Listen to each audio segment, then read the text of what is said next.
नमस्कार, आप सभी का स्वागत है एनडीटीवी राजस्थान पर और मैं हूं आपके साथ शुभेंदु सिंह। अलवर सरस डेयरी में घोटालों को लेकर डेयरी के पूर्व डायरेक्टरों ने मोर्चा खोला हुआ है। अलवर डेयरी संघ के अध्यक्ष विश्राम गुर्जर और डायरेक्टर माया देवी पर भ्रष्टाचार करने का आरोप लगा। आरोप है कि सरस डेयरी में लगातार भ्रष्टाचार कायम है और लोगों तक हजारों टन दूध नकली भेजा गया। विश्राम गुर्जर और माया देवी ने 2023 में 8 महीने में 8 करोड़ मिलावटी दूध बेचा और साथ ही इसका मुनाफा भी लिया। साथ ही सीएम संबल योजना के खाते से रुपए अलग अलग बैंक खातों में डाले गए हैं और ये सभी खाते एक परिवार के लोगों के हैं। पूर्व डायरेक्टरों का आरोप है कि दस्तावेजों के आधार पर बताया गया कि मिलावटी दूध का 3 करोड़ 80 लाख रुपए का भुगतान उठाया गया। उन्होंने आरोप लगाया कि डेयरी अध्यक्ष के परिचित व्यक्ति की 3 गाड़ियां नगर रोड पर लगाई हुई हैं जो लगातार नकली दूध लेकर आती हैं।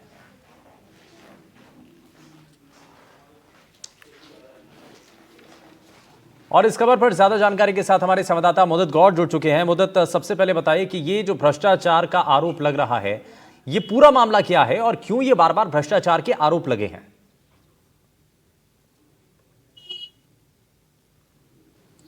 जी बिल्कुल, ये पूरा जो मामला है ये लगातार सरस डेयरी में पिछले कई दिनों से चल रहा है। सरस डेयरी के जब चुनाव हुए उसके बाद से ही जो डायरेक्टर्स हैं वो जो यहाँ पर चुनाव में मतदाता थे जिन्होंने यहाँ पर चेयरमैन को बनाया, उसके बाद से ही लगातार जो डायरेक्टर हैं उनका विरोध चलता रहा। उनकी जब सुनवाई नहीं हुई तो उन्होंने अपने डायरेक्टर पद से इस्तीफा दिया। इस्तीफा देने के बाद भी इस पर कोई कार्रवाई नहीं की गई और जो लगातार डेयरी चेयरमैन हैं वो लगातार नकली दूधों की गाड़ियां पकड़ते रहे और लगातार उनका सोशल मीडिया और मीडिया के माध्यम से वो लगातार ये बताते रहे कि नकली दूध आ रहा है डेयरी में।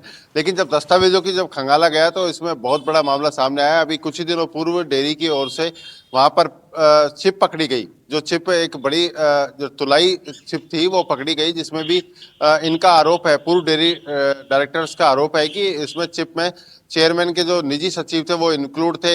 एक साल से लगातार वहां पर चिप लगाई हुई थी तुलाई मशीन में, जो इस बात को तय नहीं कर पा रही थी कितना दूध आ रहा है और कितना वो तय कर रहे हैं। उसको हैक करके यहाँ पर घोटाला किया जा रहा था बड़ा। और अभी जो बड़ा आरोप लगा है जिसमें साफ तौर पर कहा गया है कि आम जनता तक नकली दूध पहुंचाया गया है और इसका भुगतान उठा लिया करीब 8 करोड़ रुपए। 8 करोड़ रुपए का भुगतान इन्होंने ले लिया है जो जनता के बीच पूरा सरस डेयरी ने नकली दूध पहुंचाया। और अलवर सरस डेयरी से जो दूध है वो अलवर शहर ही नहीं दिल्ली एनसीआर तक सप्लाई होता है। तो इसमें बड़ी एक खामी सामने आई है इस बड़े खुलासे के बाद। जी और ये जो खुलासा हुआ है उसके बाद से शिकायत की गई, तो शिकायत के बाद अभी कार्रवाई इस पर क्या नजर आ रही है या इस मामले को लेकर के, क्योंकि जब शिकायतें की हैं सभी चीजें सामने आई हैं, लोगों का रिएक्शन इस पर क्या है और अभी तक क्या कदम इस पर उठाए गए हैं, कार्रवाई क्या?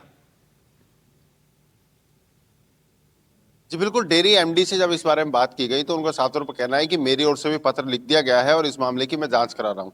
जांच जारी है और लगातार जो पूर्व डायरेक्टर हैं जिन्होंने सभी ने अपना इस्तीफा दे दिया है लगभग, और उन डायरेक्टर्स का लगातार जो आरोप है वो निरंतर जारी है। उन्होंने इसकी शिकायत मुख्य सचिव तक की हुई है, एसीबी को इसकी शिकायत की हुई है।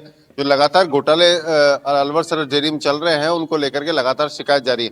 सरस डेयरी आज पहली बार चर्चा में नहीं है, लगातार अलवर में इन घोटालों और भ्रष्टाचार के मामले में चर्चा में रही है। नकली दूध और यहाँ पर पाउडर बनाने के जो मामले हैं उनको लेकर के पूर्व में भी चर्चाओं में रही है सरस डेयरी।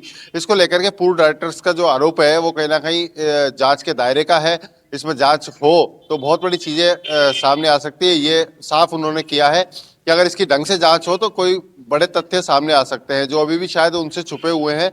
लेकिन इस मामले की वो ऊपर लेवल तक शिकायत कर चुके हैं। लेकिन जो जांच का दायरा है, एसीबी की जो जांच शिकायत की गई थी उसमें भी कहीं ना कहीं इन्होंने दस्तावेज देने में देरी की, जिसके चलते एसीबी की जांच भी पूरी नहीं हो पाई है।